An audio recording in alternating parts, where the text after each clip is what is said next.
Our title fight, which is our co-main and our main event, the rematch, Lobov versus Knight. First, I want to acknowledge again the man who's made this all possible. It was his vision to bring back bare knuckle fighting from the 1700s, the 1800s, into the 21st century. He is the founder, the president, the CEO of Bare Knuckle Fighting Championship. Everyone, David Feldman.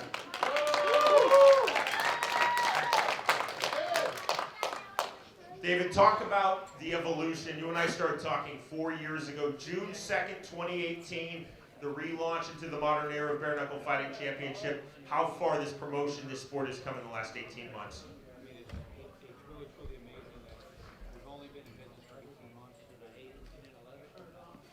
We've only been in business for 18 months. We've only been in business for 18 months, and this promotion, this sport has really come a long way. There's other promoters that are coming out there and promoting bare knuckle now. So we've obviously done a really good job of getting this sport out there, getting this promotion out there that people want to follow what we're doing. And these guys that we have fighting for us are really some of the toughest warriors that walk the face of this earth. I mean, these guys are special to do what they do up here. This is not for everybody. This is not for every MMA fighter. It's definitely not for every boxer. This is different. It's for a different breed that wants to stand in here and stand in that square circle and fight their asses off for the world with bare knuckles. It's a whole different game than anything else, and I think that, first of all, I know I take my hat off to all these guys. I know all the fans take my hat off to all these guys, but for where they have helped bring us in the evolution of bare knuckle, it's just been amazing in less than a year. I mean, in less than 2 years. It's just been really tremendous, and now we get to put on the rematch of really, truly one of the greatest fights in combat sports history, Artem Lobov versus Jason Knight, right here in Mississippi again tomorrow night, and the fans are just going to love this. David Feldman, everybody. This is Johnny Bedford. He is BKFC's reigning 135-pound champion tomorrow night against Felony. Charles Bennett, he will be fighting at 145 pounds. Johnny, talk about your decision to enter a fight a weight class above and also not worrying about your title. Your title's not at stake. You're moving from 35 to 45 in this bout. I want to stay busy. I want to be the face of this promotion. I'm the only guy that's 4-0. While we figure out who I fight next to defend these belts, I wanted to stay active. And went up a weight class, hoping for a big name fight, and insert Crazy Horse. So there we go.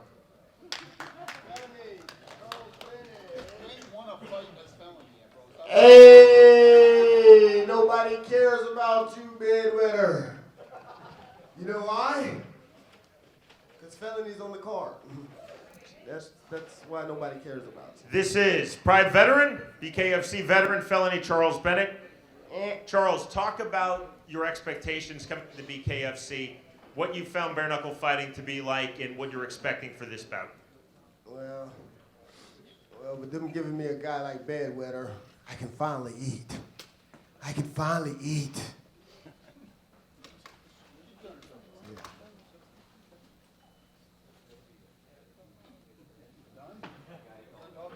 Oh, it was still on me? Hey, man, I'm just here for a second, man. This really doesn't mean anything.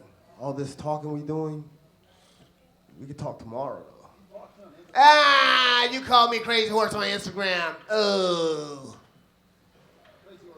Okay, and your feelings are hurt because I blocked you? Huh? You need some tissue? Just a clown, dude. You Like, blocked look me at on this guy. Facebook. You blocked me on Literally goes by Instagram. Felony. Who changes their name after 70 fights? Like, you're just a clown, dude. You brought in here to be a fucking sacrificial lamb. I'm going to break you. No, but that's why they brought me in here, to be a sacrifice. They want to make sure that you can step up to the next level, you know? There's no you don't worry about understand. that. I'm 4-0, bro. What's your record? It doesn't, I'm fucking 50-1. No, you're 0-1. Oh. You're 0-1. You quit last time, remember? Oh. You quit last time, remember? That's what happened. Yeah, you flopped around, acted like you got shot by a gun. You said you broke your hand, but you're fine now, right? Yeah. Just show up tomorrow night, pussy. Just show up and be ready to fight. Okay. Okay, bedwetter. Okay. Quit grabbing your dick Crazy now. horse. Grabbing Pussy.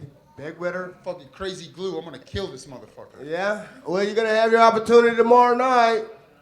You're going to have his opportunity tomorrow night. This is our feature bout. You will see it tomorrow night, BKFC 9. Brutal Johnny Bedford versus Felony Charles Bennett. Brutal Bedwetter versus Felony Charles Bennett. Our co-main event, 2 titles at stake. The current BKFC World Heavyweight title, and this is a historic belt that goes back to 1886. Jake Kilrain was the first champion. The winner of this fight will be the next and the newest champion of the Police Gazette World Heavyweight Bare Knuckle Diamond title. I think I got that right? This is a huge historic title. This is a huge fight. This is our co-main event of the evening. First, I want to talk to the champion, everybody, from here in Mississippi. This is Chase Sherman.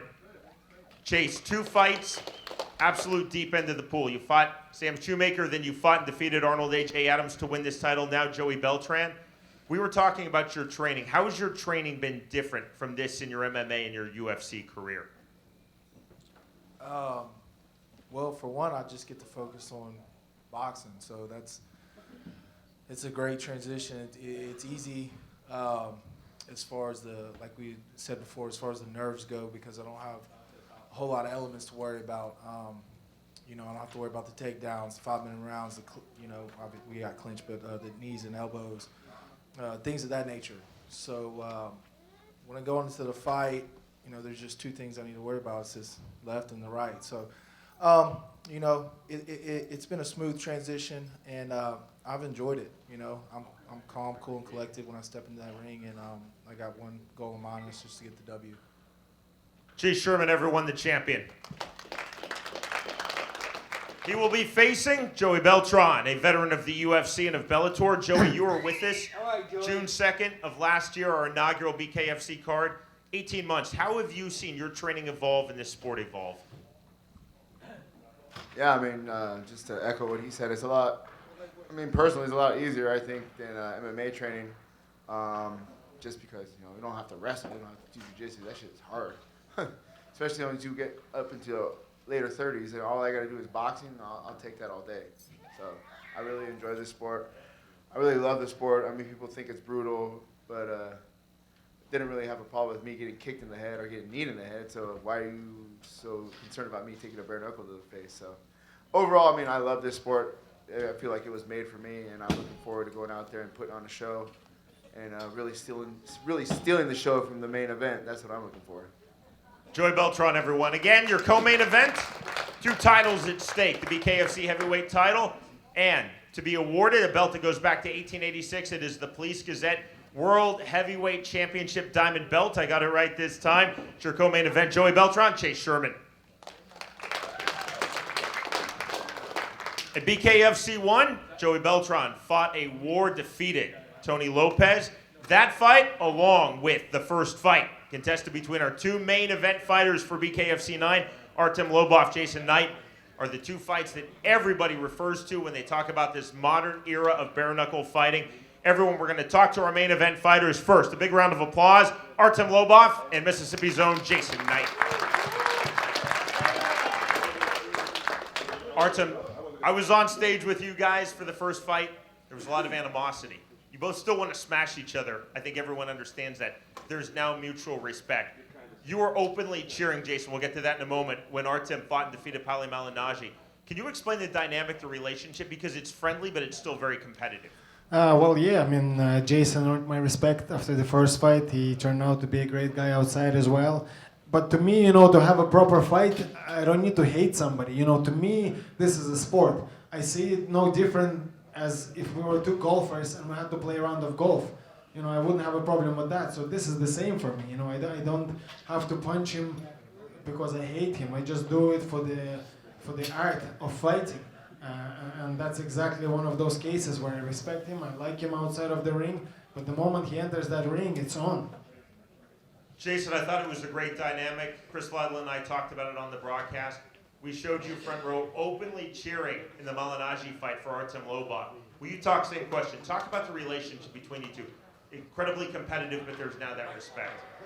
Yeah, man, he definitely earned my respect. I earned his, and that's something that a lot of fighters do. Whenever they get all the bad blood out, we did everything we had to do inside that ring, and we got respect for each other. But like he said, that don't change anything. On Saturday night, whenever we step inside that squared circle, we're enemies for at least 10 minutes. You know, I'm still going to try to knock him out. I'm going to try to put him away, and he's going to do the same for me. You know, exactly. I don't got to be mad. I don't got to hate you to be able to beat you up, but I'm down to do it. Everybody, one more time. These are our main event fighters. The rematch: Artem Lobov, Jason Knight.